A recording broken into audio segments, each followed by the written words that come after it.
None of us would be as tough situation as that of Noah. మనలో ఏ ఒక్కరం కూడా నోవహు ఉండినంత కష్టమైన స్థితిలో మనం లేము. Waited until the Lord opened a way for him. తన నిమిత్తమై దేవుడు ద్వారం తెరిచేంత వరకు ఆయన ఎదురు చూచాడు. When God closed the door, he never said, Lord, open a door. దేవుడు తలుపు మూసివేసినప్పుడు ప్రభువా తలుపు తెరవమని తను ఎన్నడూ When అనలేదు. God opened a way, it never said, Lord, shut down the door. దేవుడు ఎప్పుడైతే ద్వారం తెరిచాడో ప్రభువా మూసివేయమని తను అనలేదు. The Bible says God opened the door of the ark. బైబిల్లో రాయబడిన దేవుడు యొక్క ఓడ తలుపు తెరిచాడు. God is going to open a door for you. దేవుడు నీ కొరకే ద్వారం తెరవనే He ఉన్నాడు. has doors for you. ఆయన నీ కొరకే He has తలుపులు windows for you. నీ కొరకే He కిటికీలు has ventilators for నీ you. కొరకే వెంటిలేటర్లు He hasn't forgotten you. ఆయనను మర్చిపోలేదు. The God who hasn't forgotten Noah can never forget you and I. నోవహును మర్చిపోయినటువంటి దేవుడు నీ జీవితంలో నిన్ను The మర్చిపోడు. God who called Noah hasn't laid down his life on the cross for him. ఈ దేవుడు నోవహును పిలిచినటువంటి దేవుడు మరి నీ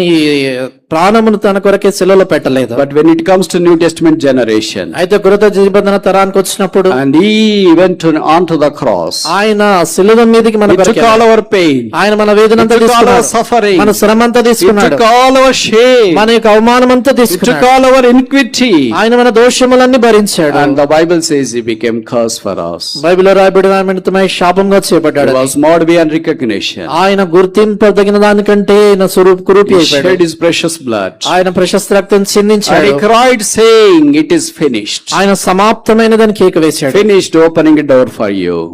నీ కొరకే తలుపు తెరిచే విషయము సమాప్తమైంది. He is mindful about you. నీ గురించి ఆయన జ్ఞాపకం ఉంచుకున్నాడు. When he is mindful about the thieves on either sides of him, malefactor, hung on left and right, ఆయన తన ఇరువైపులో ఉన్నటువంటి ఆ యొక్క దొంగలని ఆయన జ్ఞాపకం చేసుకున్నప్పుడు would you not remember you and I? ఆయన నీ జీవితంలో నిన్ను జ్ఞాపకం చేసుకోడా?